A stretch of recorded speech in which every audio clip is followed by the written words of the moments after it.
Her life, she also served in the capacity of Vice President of the Guild chapter with responsibility for administration of sites and services at the regional level from 2014 to 2016. She undertook those responsibilities while remaining focused on achieving her academic goal, which enabled her to successfully attain a Bachelor of Science degree through the UE Open Campus in 2016 in her area of passion, being youth development work. Without missing a step, she then enrolled in the Master of Science degree program offered by the UE in 2017 to pursue studies in the field of public sector management.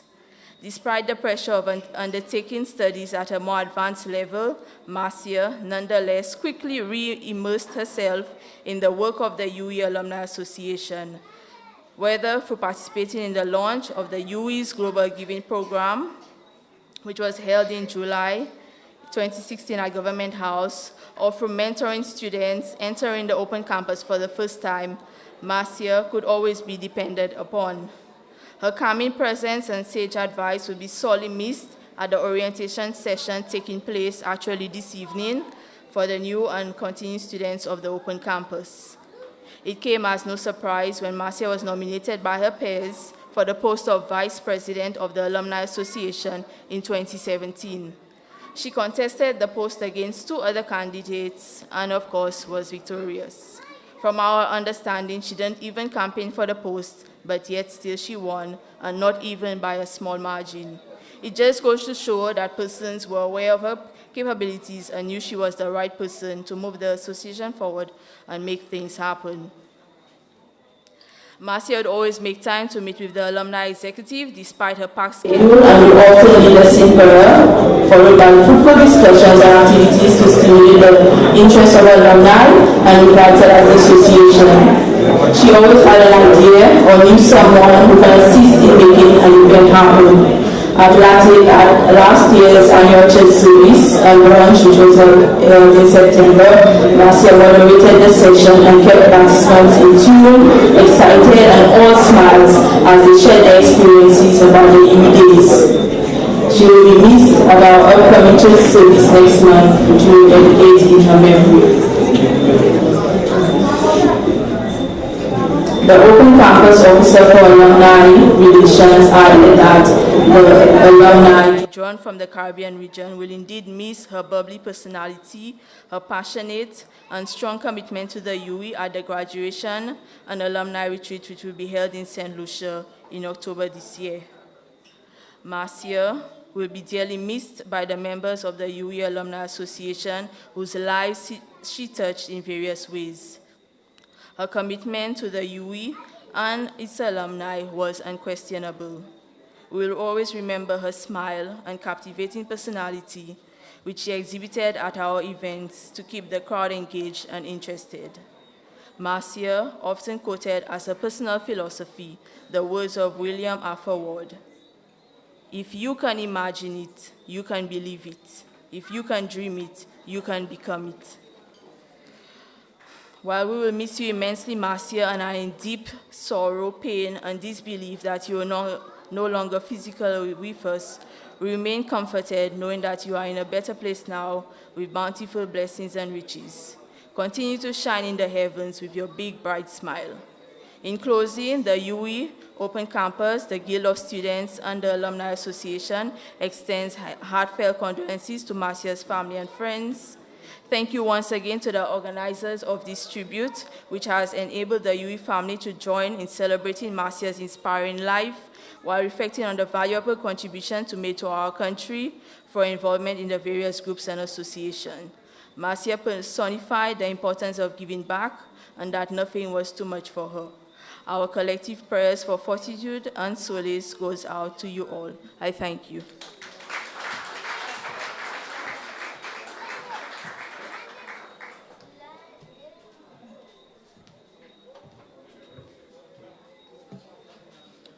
Good evening, everyone.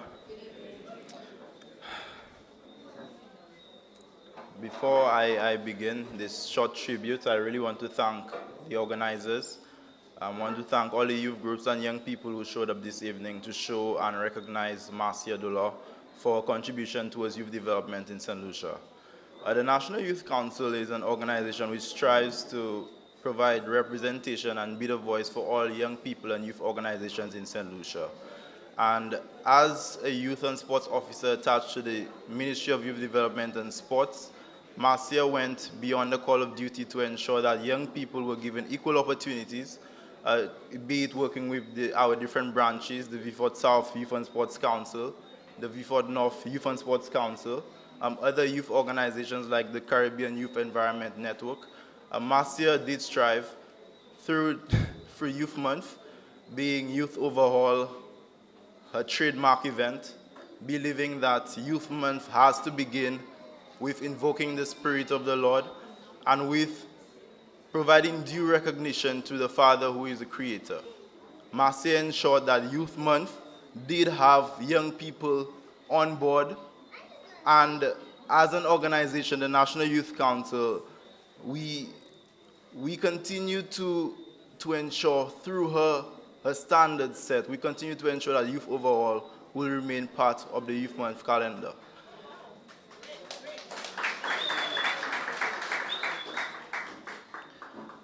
As everyone has said before me, Marcia did have a strong passion and dedication for youth work. And may I even introduce or speak on one of my experiences working with Marcia. What started as just being an invite to the Ministry of Youth and Sports when it was at Blue Coral to print a few documents for one of the workshops that the National Youth Council wanted to host. That went into Marcia going beyond just printing the documents to actually wanting to work alongside the National Youth Council and the National Students Council in planning and executing the event for students.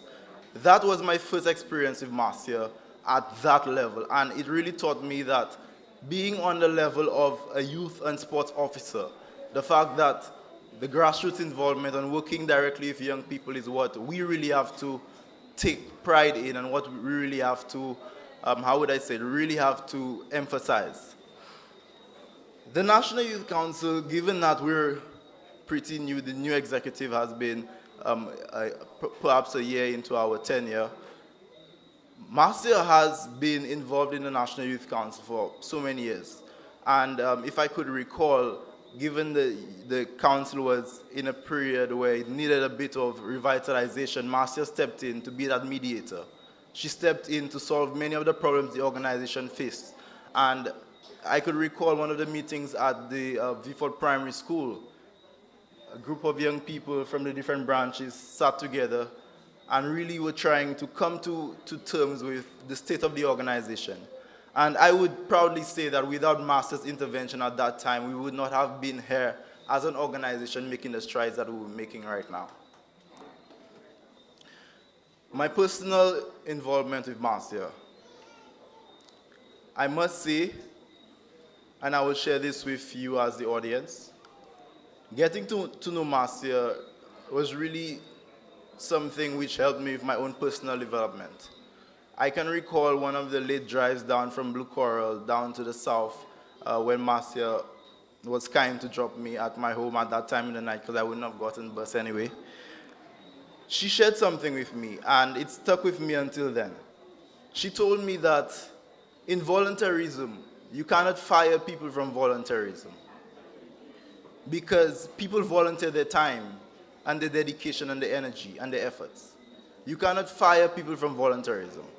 That taught me that in our different spaces, we really have to learn how to be tolerant and how to work with different individuals. And Marcia was the person who embodied that open attitude, that open.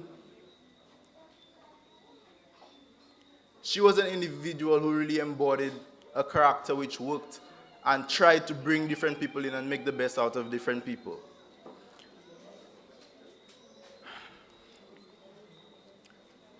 At this point in time, I really want us to look at Marcia's life and think deeply within ourselves. And think of the dedication that she put into youth work, youth development, into making the best out of the different opportunities that we were given. And I really want us to leave behind the reminiscing and think about what we have before us. A life, an example which was set by a young woman who ensured that all young people were given opportunities to develop. So, on behalf of the National Youth Council, once again, we want to extend our condolences to the family and friends of Marcia Dolor, the Ministry of Youth Development and Sports, the many youth organizations that she worked with and developed, and we really want to continue working with everyone to continue Marcia's legacy. Thank you very much.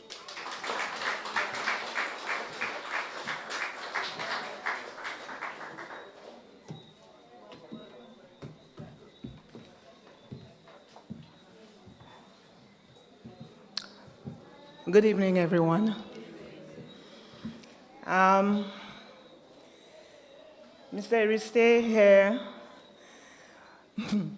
was the principal of the Vieux-Fort Technical Secondary School, Vieux-Fort Technical Institute, which is this building where you sit. When I came here as counselor for Vieux-Fort Technical in 2004, the secretary was Marcia Dolor. I walked into the office, and the fullness of the life that was in the office engulfed me in the person of Marcia. This school, the children who came here were children who had sat common entrance twice and would have failed and didn't have a place in a secondary school, so they came here.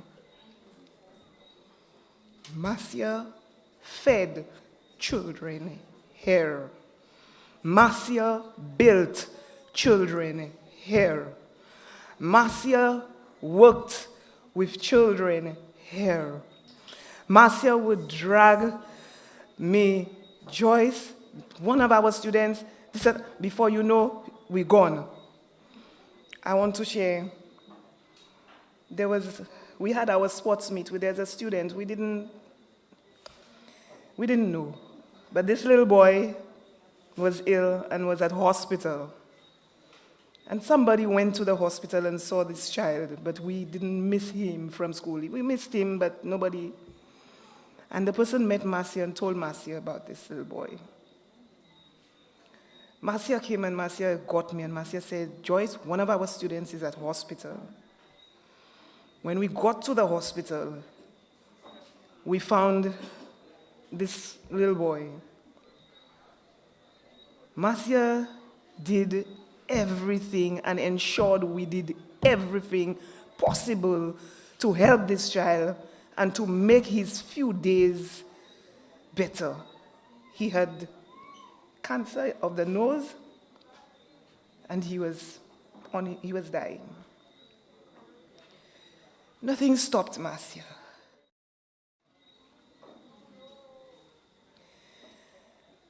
Some years ago, you know what I'm trying to say, but you've experienced her in different ways. But this selfless person,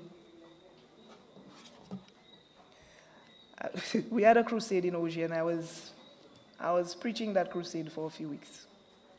From the time we started preparing, Marcia, Joyce this, Joyce that, she knows, Joyce, you preparing, the prayer team is praying, the community is going, and she's behind everybody. But Marcia was pregnant.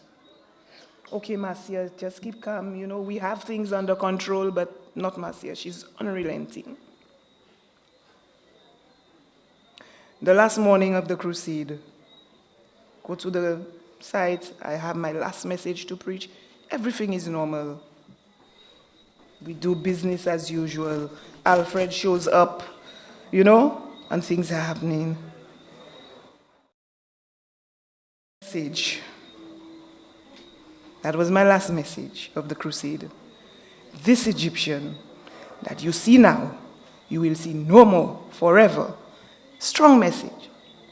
I come out of the message and everything else. And then it dawns on me that I haven't seen Marcia. But I see Alfred. Where is Marcia? Marcia is at the hospital. Marcia had lost her baby. And Marcia dispatched her husband to the crusade site to ensure that things went as was intended. A week later, she was up on the pulpit offering the right hand of fellowship to all those who had been baptized in that crusade. That Marcia. When they spoke earlier, it's selfish. It was a selfish thought. I don't want to wait to see her. I want her now. But I thank God for all the strength around. And if I feel like that, the thing that's keeping me is, I don't know what the words would describe what her immediate family is going through. This place, when they said that they were bringing this here, I couldn't stand. Because the embodiment of this place, the changes, this stage, the things that were done here to Marcia was one of the people, was the driving force. And our refrain at this school, View for Tech, respect. View for Tech, respect. View for Tech, respect. For Marcia Dolor's sake. Thank you.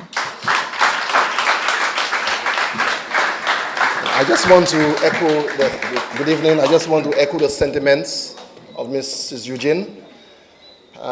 Marcia's spirit is here. It was bigger than this place. She worked with us. And we remember her as somebody who gave everybody a shoulder to lean on. And for me, she was always there as my secretary, and she made me a better person. We had our fights, but at the end of the day, Marcia was somebody of the heart. She worked with her heart. She did everything inside of there. She raised a family at that school. Tanya and Tara, those students were here, and we saw Marcia anywhere else. But Marcia belonged to the Viewfort Technical Secondary School. She was made here. She was cultivated here. She was born here.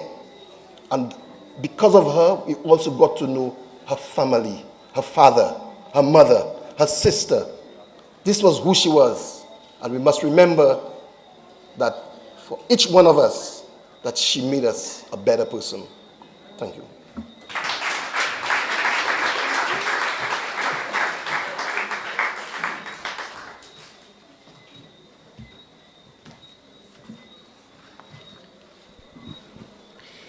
In loving memory of our director, Marcia Dolor Lashley, on behalf of the Viewfort District Master Guide Club.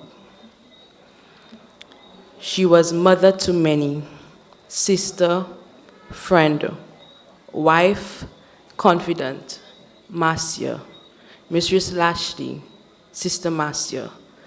But to us, she was Director Lashley.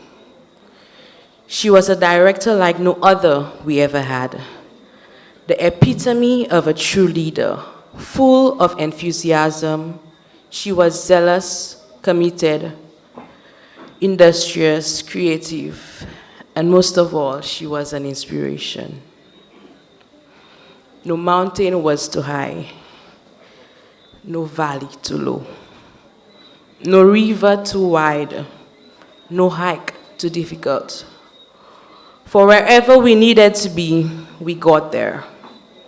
Her pockets weren't full, but she always seemed to find a way to get us there. She walked like a master guide. She thought like a master guide. She talked like a master guide. She even worked like a master guide. Director Lashley would be inundated with school assignments, work deadlines, but would still find time for club activities.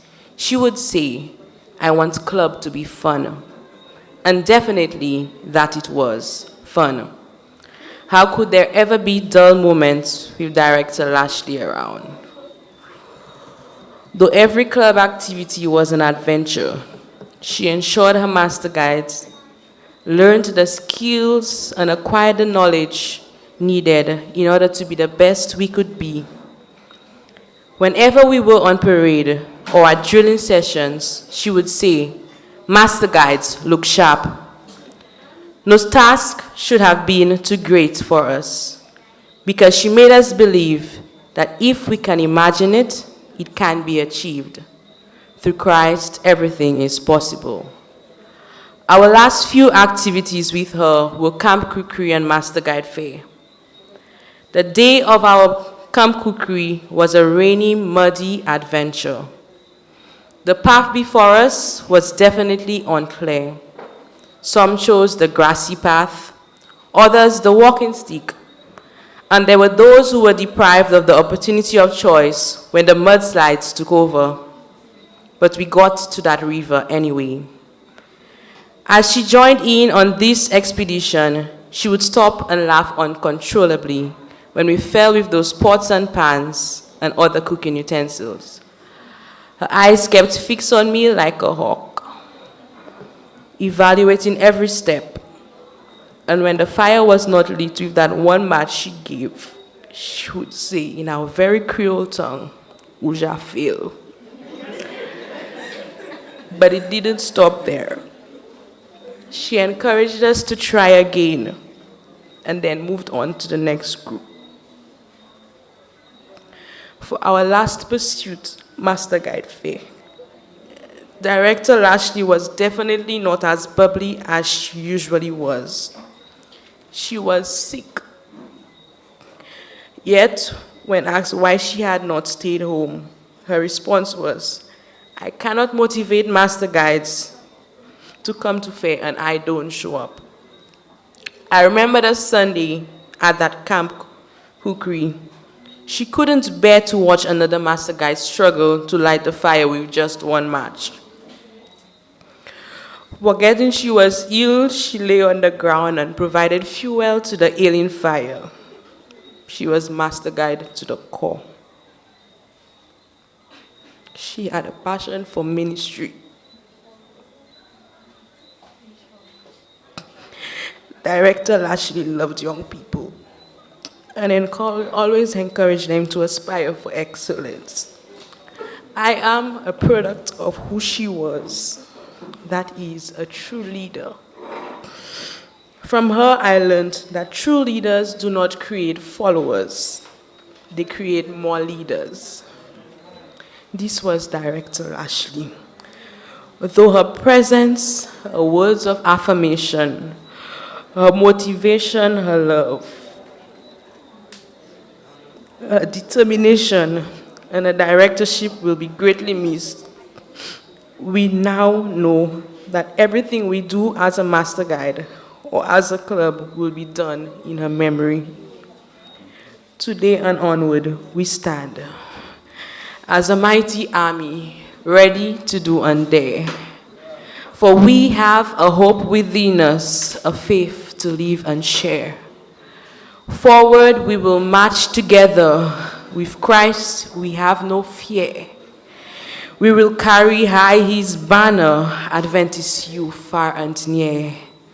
Forward march, onward march, unto victory for our King. Sister Marcia Dolor Lashley, Director Lashley, farewell.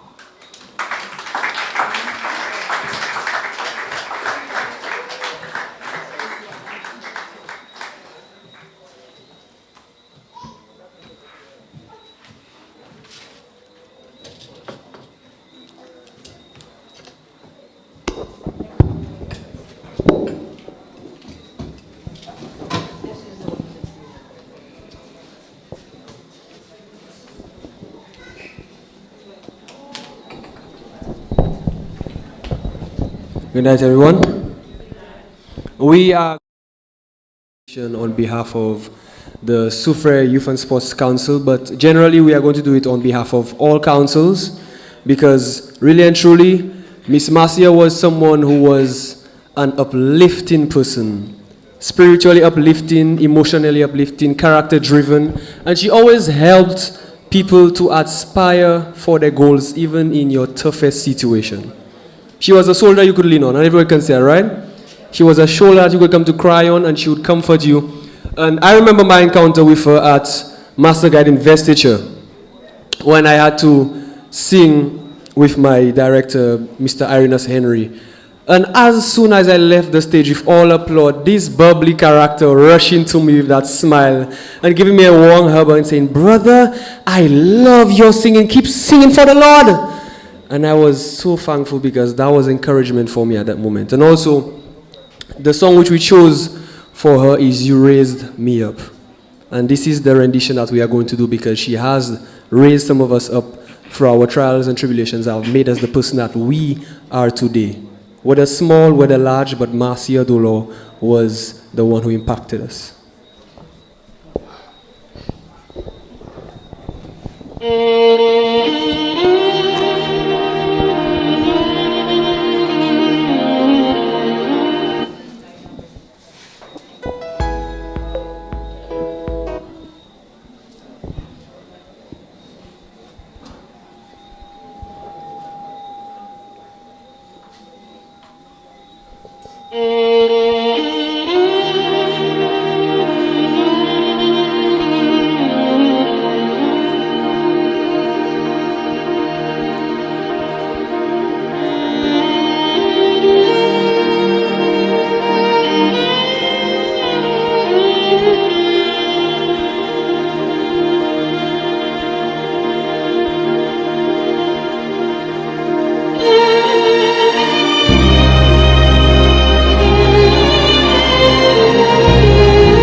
When I am down and oh my soul so weary, when trouble comes and my heart burden be, then I am still and wait here in the silence until you come and sit a while with me.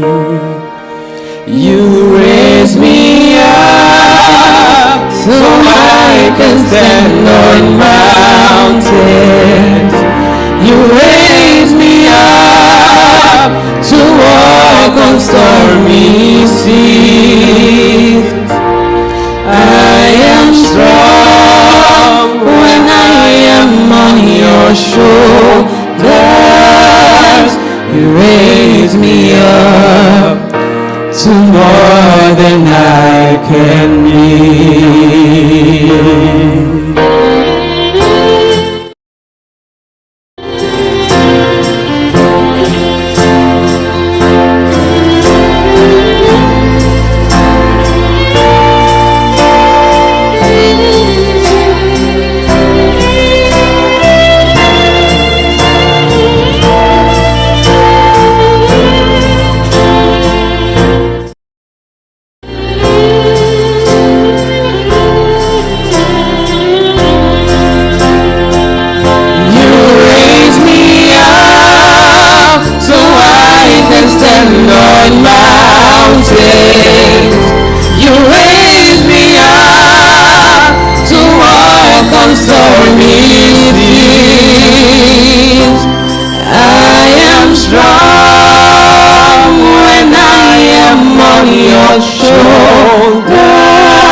You raise me up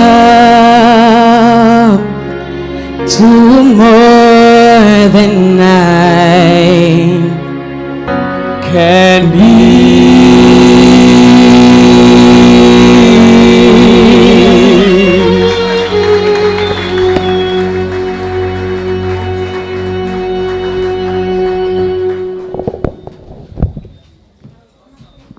Thank you once again to the District Youth and Sports Council for blessing us with their voices and for closing our tribute segment with You Raised Me Up.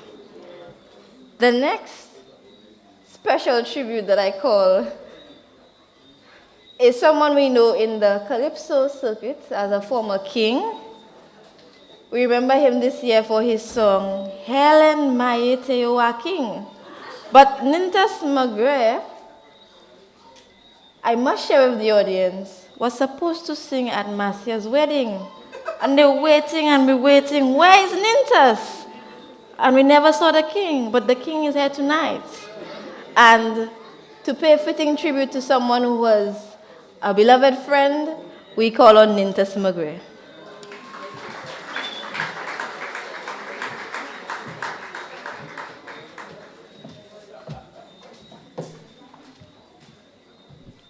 Good evening. Good evening. Marcia made me do so many things.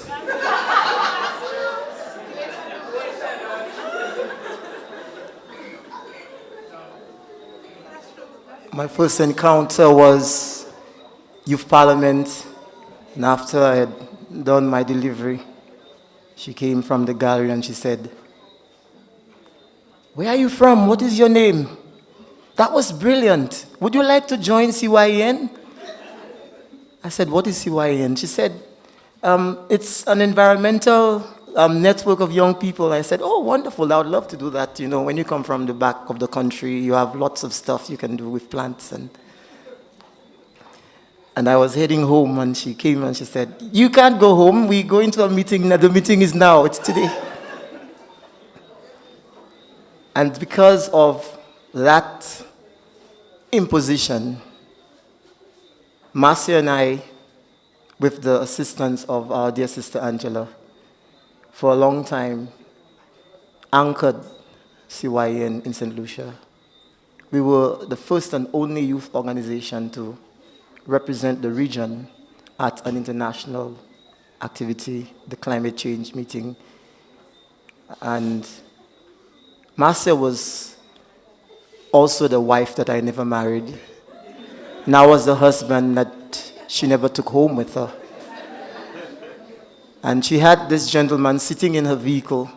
And then we started our usual banter, talking and quarreling. And she said, "You don't know who that is?" I said, "I don't care who that is. I was there before him." Lo and behold, that was Mr. Lashley. So when you're black, you cannot show embarrassment, you know. Your color doesn't change. No one sees it. So this is how I met Marcia. And she shows up by my home one day. I'm in the garden, and she says, "Go and call Nintas. Tell him his child mother, call him." She's saying that to my mother. So that was Marcia. Many, many other things that I can say. All of them taking us one step closer to what I think is fulfilling our purpose. That's what she was. She just unlocked you and continued to taunt you until you had been polished into the individual that you were. The craziest woman I have ever met.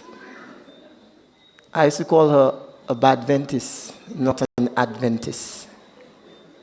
Because she said, once it's good for the youth, I'm going to do it. And she did things on the Sabbath too. She said, "God will forgive me. Don't worry, I'll delete the church board." Yes, "Don't worry, Nintas, I'll delete the church board. Look, they're calling me already." And that was Marcia.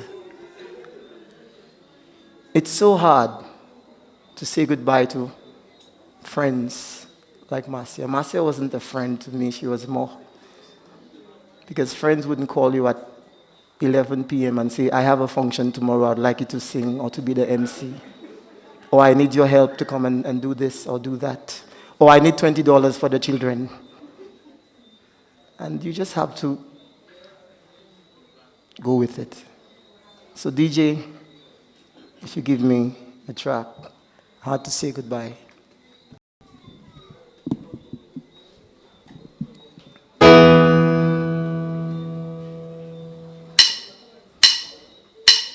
How do I say goodbye to what we had? The good times that made us laugh outweigh the bad. I thought we get to see forever, but forever's gone away. It's so hard.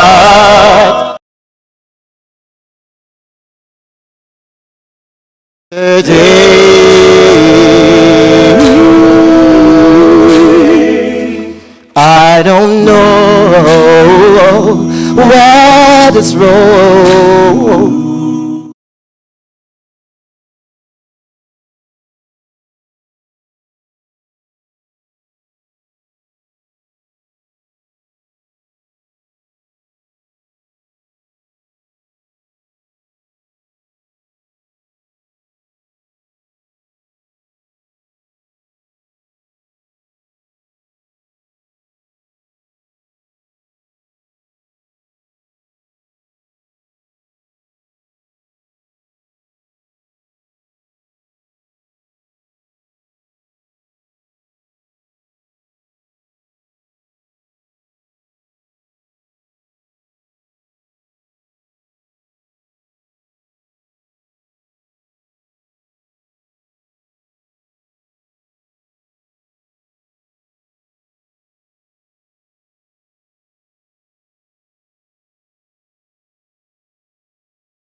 is James Weldon Johnson's Go Down Death.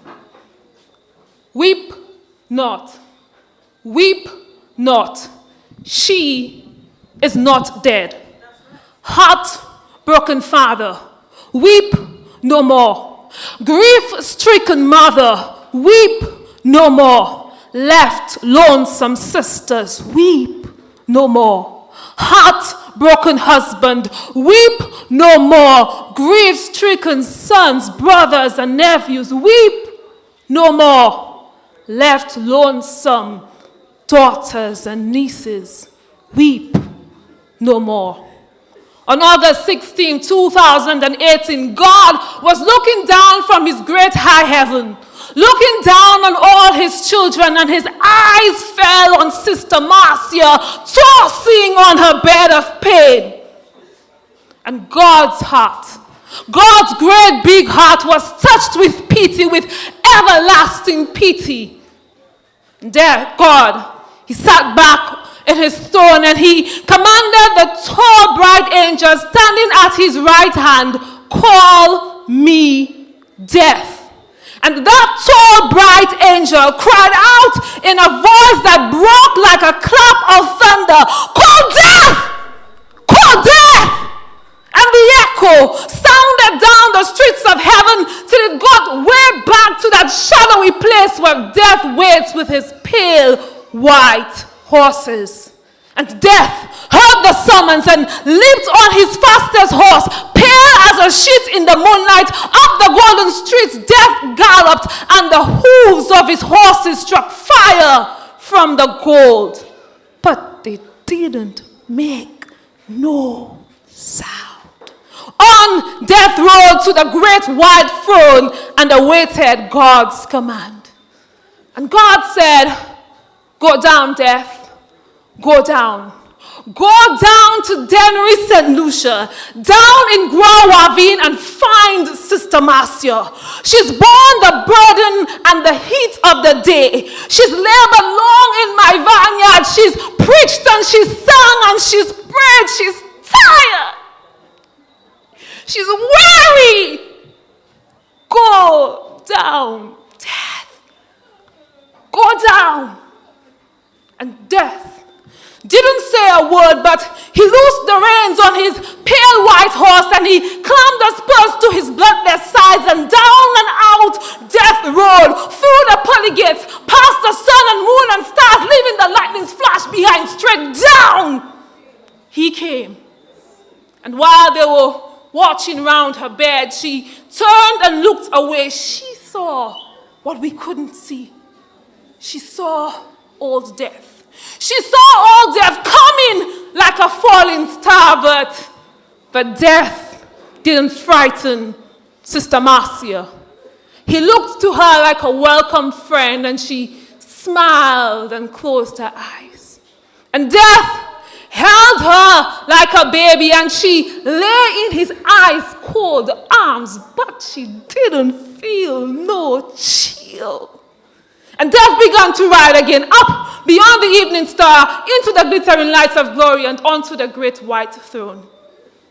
And while she lay on her bed, Jesus himself took his own hands, and he wiped the tears from her eyes, and he smoothed the furrows from her face, and the angels, they sang a little song.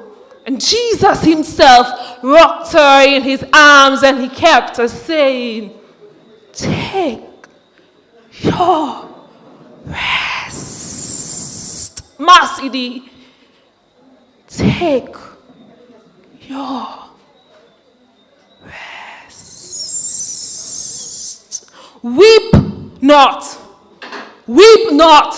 She is not dead. She is awaiting the day when the Lord in whom she has trusted and believed shall burst the eastern sky, and her grave shall be opened. For the Lord himself shall descend from heaven with a shout, with the voice of the archangel, and the dead in Christ shall rise first. And then we who are alive and remain shall be caught up to meet together with them in the clouds, to meet the Lord in the air, and so shall we ever be with the Lord. Weep not.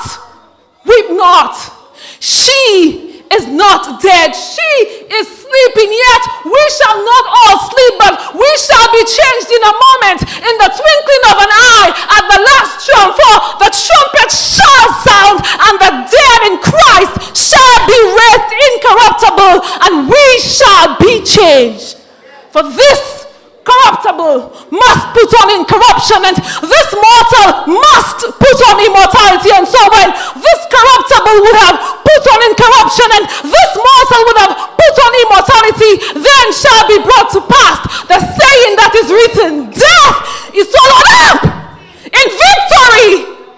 She is awaiting that day when she will be able to stand and look death in the face and say, oh death, where is thy sting? Oh grave, where is thy victory? Weep not, weep not. She is not dead.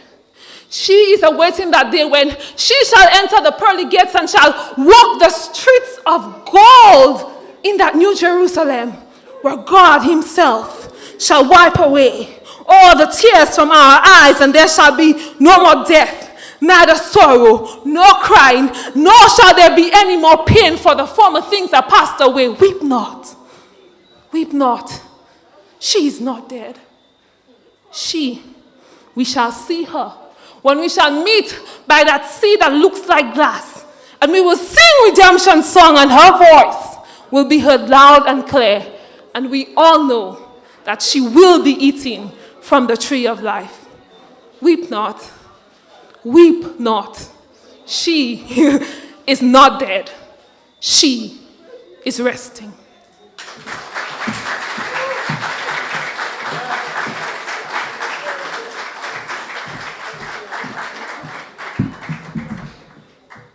Can we get another round of applause for that very powerful spoken word? And as we wind down our program, Miss Langelier reminded us that Marcia is not dead. Why do I say this? How can Marcia be dead if we are all alive here today, living and giving and loving and helping those who are in need? How can Marcia be dead, or how will she continue to live on if we do not pass her legacy on? If we say that Marcia has touched our lives, it's our duty to do our work. She has done all the work that she has to do. And it's now our job to continue our own in our own ways. And we know that this time is particularly difficult for her family. And for this reason, we call upon Pastor Quigley to share with us some words of prayer to bless the family during this difficult time.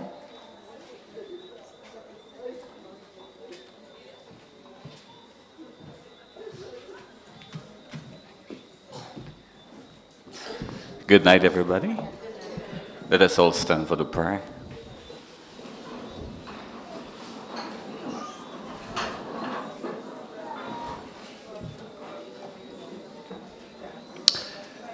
Bow your heads with me, let us pray. Our Father, you are God, the only true and living God. You're the only God who can respond to your subjects. You're the only God who can love, who can embrace, who can share in our pain, who cry when we cry. You're the only God who says, I can lay down my life for you, and if you lose your life for me, I can give it back to you.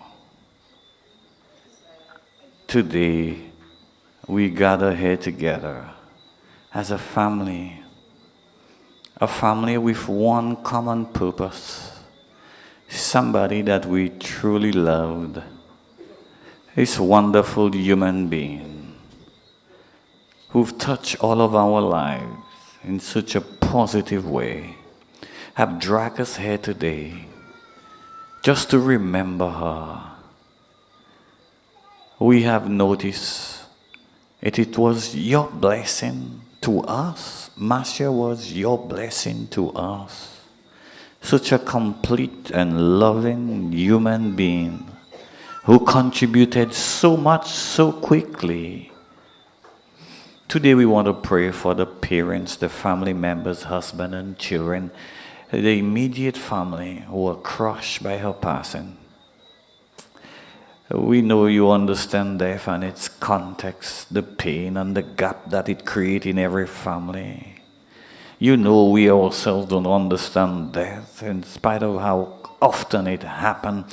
Every household have experienced death. We still does not make sense to us when somebody who is so young and powerful, ready to give her life to what she believes in, and that is young people, to be cut off so quickly is painful.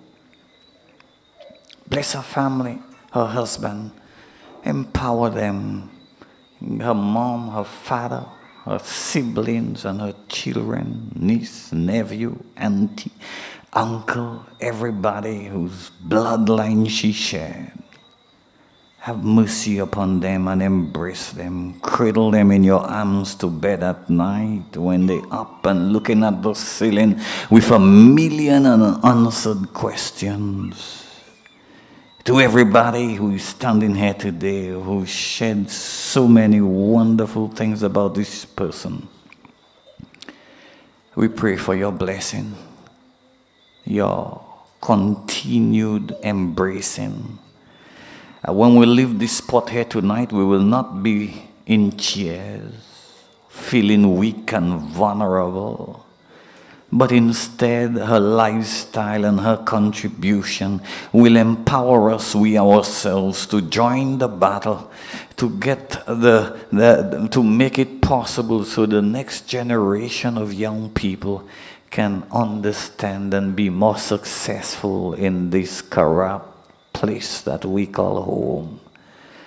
Teach us to love you and to love each other, and to be more patient with each other, and to be more loving towards each other, to be good people. May the life of Marcia, the contributions that she's made, the words that she's spoken, and all of the wonderful things that she did remind us that there is a God, and He's coming one day. A time is coming when death too will die. Help us, Lord, to understand that it's all possible in you. Thank you again for loving us, and thank you for this night. May your Holy Spirit continue to empower us to be wonderful human beings like Marcia. In Jesus' name I pray. Amen.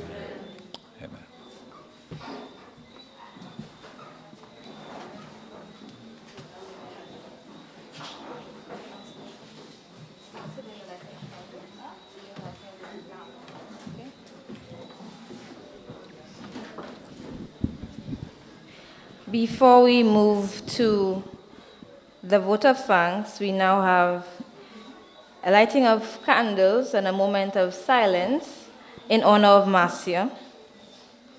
And we are reminded that the light that shines in the darkness has not been overcome. And for all of those who have been touched by Marcia, we continue to honor her legacy and her memory.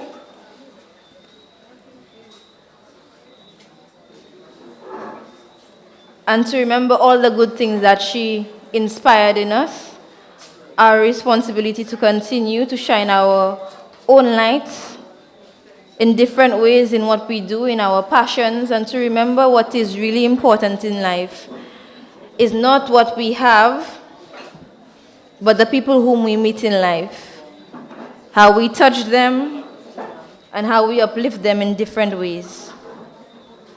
We acknowledge that each and every one of us has an appointed day to die, but as we are alive, we are supposed to give our very best.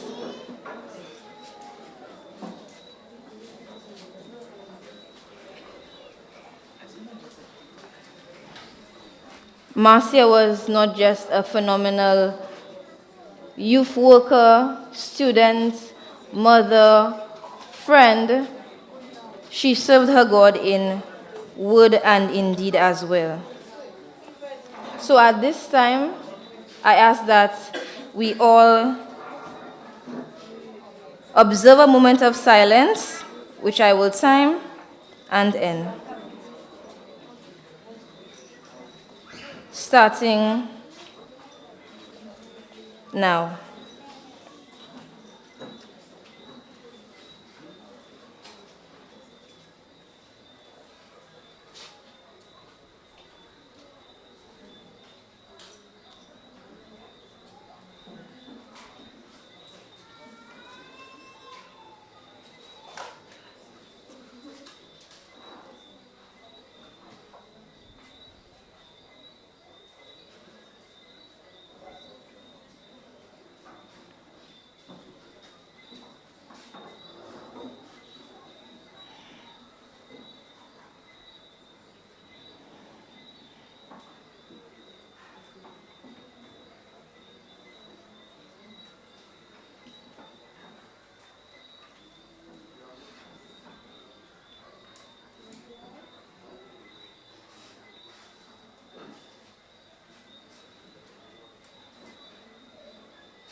I thank you for observing this moment of silence.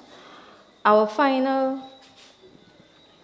act on the program is to give a vote of thanks and to also remember a song that Marcia had very near and dear to her, especially before her passing.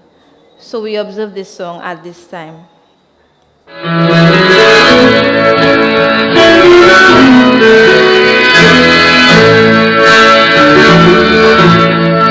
Oh, well, I'm tired and I'm weary, but I must go along till the Lord shall come and call me away.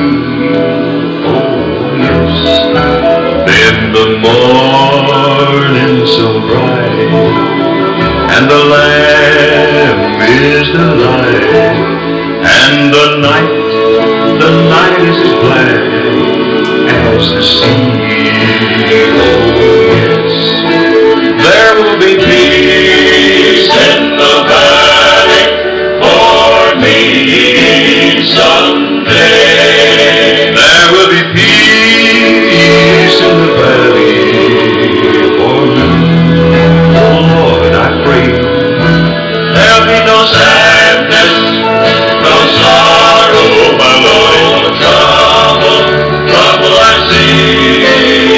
There will be peace in the valley for me someday.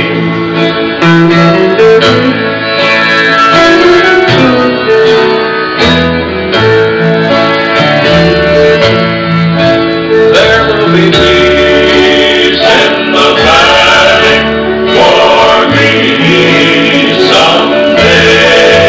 There will be peace in the valley for me.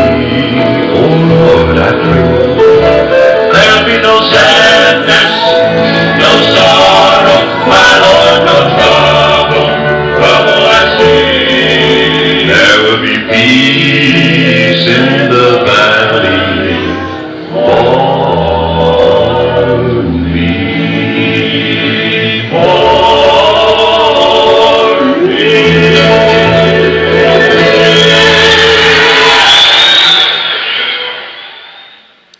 Thank you very much. And as we go into the vote of thanks, I just want to share with you all how this event came about, because it really represents how we really work sometimes with short time and short resources on our hands, a group of friends coming together on a Saturday evening to plan.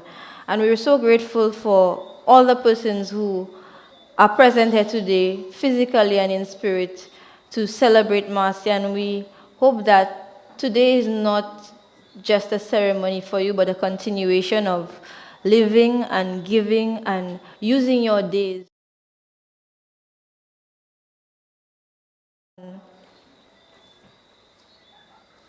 A lovely young lady by the name of Ms. Sherma to deliver our vote of thanks. Ms. Sherma Charles.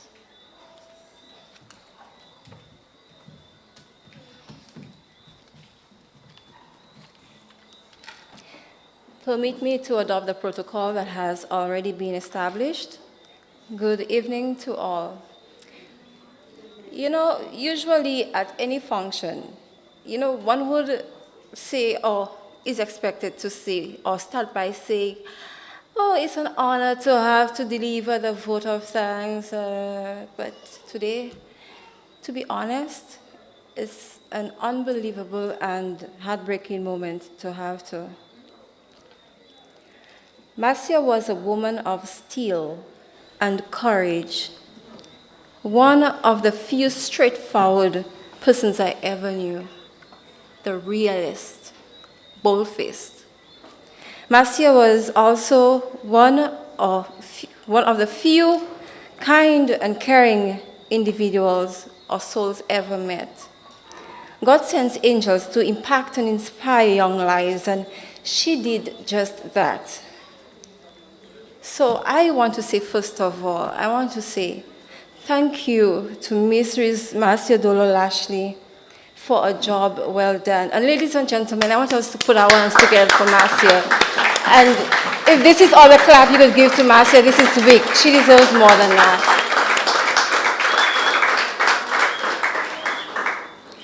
At this time, we wish to take this opportunity to say a sincere thank you to Marcia's family for granting us the permission to host this event.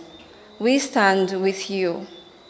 Very special thanks to everyone who performed, contributed, or helped make this tribute a meaningful way to honor Marcia. To everyone who made every effort to be here this evening, I must admit that the emotion shared amongst the young persons or the youth during this difficult time is overwhelming. And being the president of the past executive, I could tell you, I've had it with Marcia, trust me. Marcia would stick, or we always used to argue, and then she said, show me, ou faible. Na babi pou bigan so faible, mais nous pou faire wed. And I must say, a year later, I am much stronger. And I am proud to say that I'm much stronger because of Marcia. To everyone who made an effort to be here this evening, I must admit that the emotion shared amongst the youth during this difficult time is overwhelming. Yeah. And so with hope that emotional support was transferred, we say thank you, and thank you so much for attending. Prayers, hugs, and songs of praise reminds us that the soul can be comforted. Go on. Marcia taught us to be leaders, achievers, peacemakers. She wanted us to be shakers just like her. And so, Marcia started a job. Marcia's job is not done. It's up to us to continue it. And so, I urge everyone to go home tonight and remember Marcia's work and how it impacted every single one of us here. Thank you for coming, and good night.